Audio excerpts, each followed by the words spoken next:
Salut à tous, bienvenue dans cette nouvelle vidéo. On va évoquer l'actualité mercato du Paris Saint-Germain de ces dernières heures. Nono est avec nous, salut Nono. Salut Sacha. Alors c'est officiel, Xavi Simons revient au Paris Saint-Germain jusqu'en 2027. Il est prêté au Red Bull Leipzig pour la saison à venir. Donc Paris qui a racheté sa clause de 6 millions d'euros pour le prêter immédiatement. Nono, est-ce que c'est une bonne chose de l'avoir prêté ou est-ce qu'il aurait pu servir au niveau de la rotation? Moi je pense qu'il avait largement le niveau. Encore une surprise pour moi. Je n'arrive pas à comprendre. Je n'arrive pas à comprendre ces mouvements de joueurs. Il fallait, comme tu as dit, il fallait le mettre dans la rotation. Il peut faire beaucoup de bien. Il a beaucoup progressé, surtout après la saison qu'il a fait au PSV. Point d'interrogation, incompréhensible pour moi. Alors qu'est-ce que tu penses, Nono, de la déclaration de Nasser Al-Khelaifi devant les joueurs, comme quoi vous avez tout pour réussir? Je veux voir des guerriers à l'entraînement, je veux voir des guerriers pendant les matchs, vous avez tout pour gagner, regardez, vous êtes dans le meilleur centre d'entraînement du monde, vous avez tout pour réussir ici, vous ne manquez de rien, il n'y a aucune excuse, il faut travailler dur, je veux prendre du plaisir quand je vois mon équipe. Il s'est pas réveillé un petit peu trop tard, le garçon? Son discours à Nasser, j'y crois pas, il a dit quelques vérités, ils ont un bijou comme centre d'entraînement, c'est vrai que c'est peut-être le plus beau centre d'entraînement au monde. Mais à côté de ça, tu apprends le lendemain qu'ils sont prêts à donner 500 millions d'euros pour prolonger Mbappé. Donc tu vois, à boire et à manger. D'un côté, un peu d'autorité et de l'autre côté, ils repartent en cours. Alors ça, on en reparlera en fin de vidéo. Alors la relation n'a pas toujours été facile la saison dernière avec les supporters, c'est vrai. Mais ce que je veux, c'est que dès le premier match, vous respectiez les supporters après les matchs. Je veux que vous alliez voir les supporters. Ils payent pour venir vous voir, pour vous supporter. Il faut respecter ça. Même si cela était difficile par moments. Est-ce que c'est vraiment à un président de dire ça? Normalement, les joueurs, honnêtement, doivent le faire de eux-mêmes. C'est le discours de début de saison. Moi, je suis d'accord avec lui là-dessus. C'est le discours de début de saison. Tu remets les pendules à l'heure. Malheureusement, après la saison qui s'est passée, il y avait vraiment besoin de recadrer. Donc là-dessus, j'ai pas de critique à faire. Le club est plus grand que n'importe qui ici, même plus grand que moi. J'attends que vous soyez à 200% à l'entraînement. Moi, je suis désolé. Ça prouve que ces joueurs-là, il faut tout leur dire parce que même Luis Enrique a précisé dans le vestiaire, très clairement, que la place de titulaire n'était garantie pour personne, Nono. Est-ce vrai ou est-ce encore la hype du début de saison pour après, à l'arrivée, faire comme tous les autres? C'est pas la hype, Sacha. Rappelle-toi, on a fait une vidéo il y a quelques temps où je te disais que Luis Enrique, c'était un entraîneur à caractère. Et il faudra montrer à l'entraînement que tu mérites ta place. Moi, j'y crois beaucoup. Alors, Renato Sanchez en route pour l'AS Roma. Il devrait rejoindre la Roma dans les prochains jours. Un prêt avec option d'achat. Donc, tout dépendra un petit peu. Bon, avec Wijnaldum, ça n'avait pas marché. Est-ce qu'avec Renato Sanchez, ça peut marcher? L'Atlético Madrid, Nono, qui est entré en contact officiel avec le Paris Saint-Germain pour Marco Verratti. Aucune offre n'a encore été formulée, mais c'est une priorité pour les Colchoneros.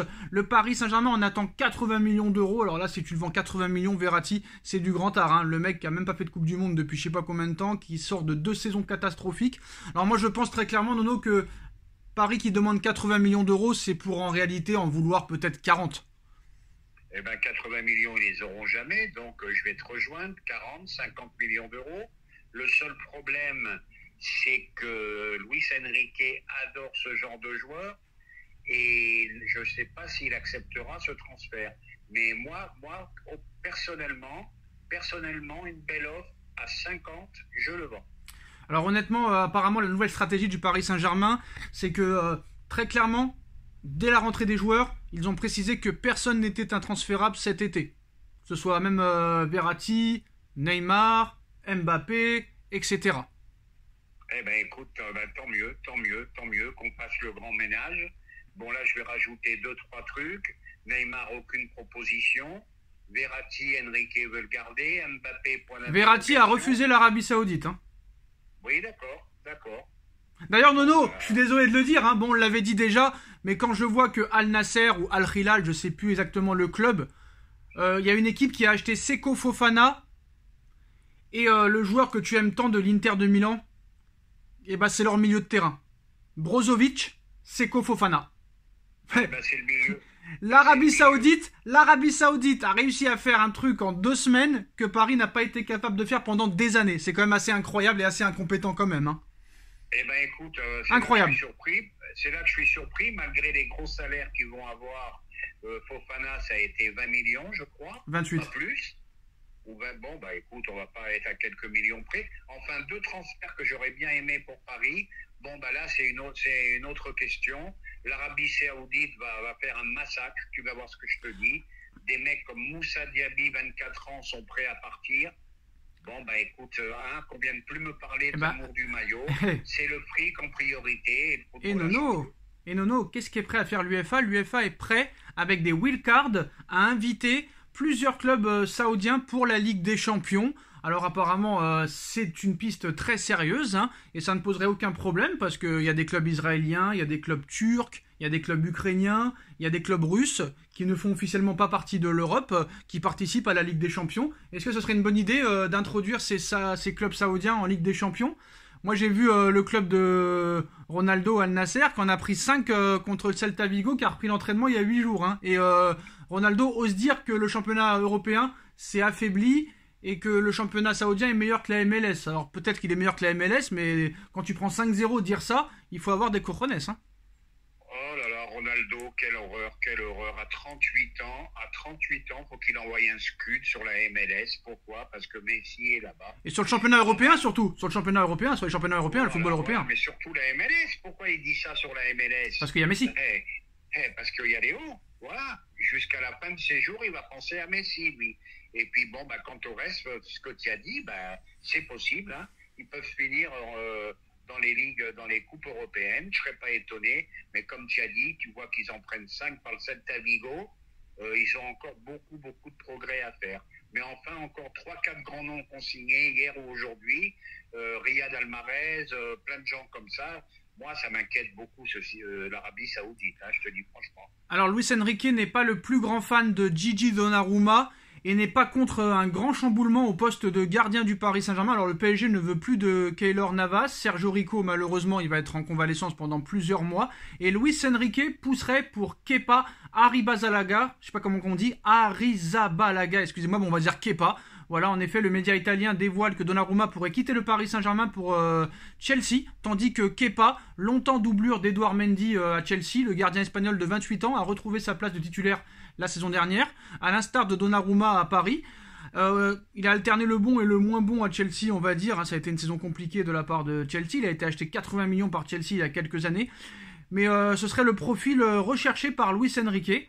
Est-ce que c'est une possibilité, Nono? Ah bah c'est très possible. Luis Enrique, avec sa philosophie de jeu, a besoin d'un gardien avec un très bon jeu au pied, chose que n'a pas Donnarumma. Donc c'est fort possible. Alors ce qui est intéressant, Nono, c'est que tu nous as sorti une information sur Mbappé tout à l'heure. On va d'abord te dire l'information du jour, et parce que ton info, pour l'instant, on n'en a pas pris connaissance. Alors au lendemain de la réunion entre Nasser Al-Khelaifi et les joueurs du PSG, dont Kylian Mbappé, rien n'a filtré des éventuelles négociations en cours entre l'attaquant et son président.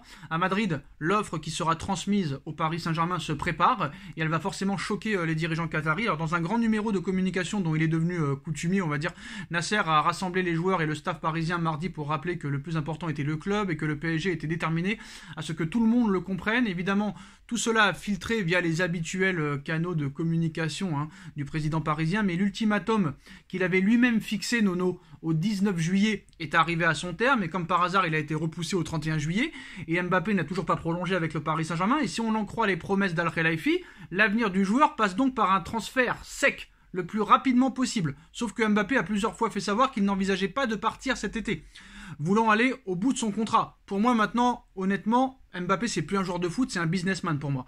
Au Real Madrid, qui est le point de chute, clairement favori, on regarde tout cela avec intention, Pérez étant déjà prêt à faire une offre au Paris Saint-Germain pour son meilleur buteur, mais très loin d'être celle attendue par Paris. Alors 6 ans après avoir recruté Mbappé pour 180 millions d'euros, Paris n'envisage pas une cession à moins de 200 millions d'euros, une somme colossale compte tenu de la situation du joueur, et qui ne colle pas du tout avec celle, a priori, de Pérez. Alors, Alfredo Relano, qui est journaliste et président d'honneur du quotidien sportif AS, affirme que du côté de Florentino Pérez, on est très loin de vouloir proposer autant au PSG, alors que Mbappé n'a plus qu'1 an de contrat et envisage de partir libre en 2024. Le but du Real Madrid est que l'ensemble de cette opération ne dépasse pas 200 millions d'euros au total, donc en intégrant les 80 millions d'euros de la prime de loyauté que Madrid devra donner à Mbappé s'il vient dès cet été.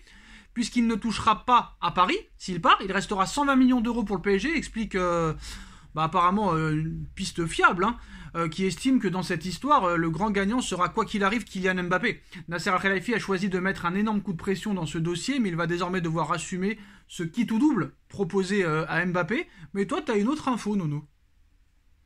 Ah ben moi, l'info que j'ai eue, c'est que je l'ai lu aujourd'hui, je crois, je ne me rappelle plus quel site. Ils sont prêts à lui proposer sur 3 ans 500 millions. Oui, mais il faut faire attention à la source. Oui, oui, oui. Moi, je pense pas. 500 millions en combien de temps? Sur 3 ans. Plus ceux qui touchent là? Ah bah je sais pas, c'est ce que j'ai lu aujourd'hui. Oui, bon, ça, faut pas faire trop attention. Je pense que ça m'étonnerait qu'ils proposent ça. Je pense pas qu'ils vont vouloir le prolonger avec 500 millions. Déjà qu'ils ont fait 600 millions d'euros bruts en 3 ans. Je pense pas qu'ils sont prêts à très clairement le prolonger avec cette somme-là. Ce serait jusqu'à quand? Ça serait sur 3 ans. Ouais, donc on refait les mêmes erreurs et on recommence, quoi. Voilà, ça recommence. De toute façon, moi je vais te dire quelque chose, Sacha. Je change un peu d'avis. Malheureusement, le PSG va manger la banane. Mbappé ne partira pas. Ça, j'en suis presque persuadé. Il partira pas. Il va toucher ses primes de fidélité. Il va nous pourrir la saison.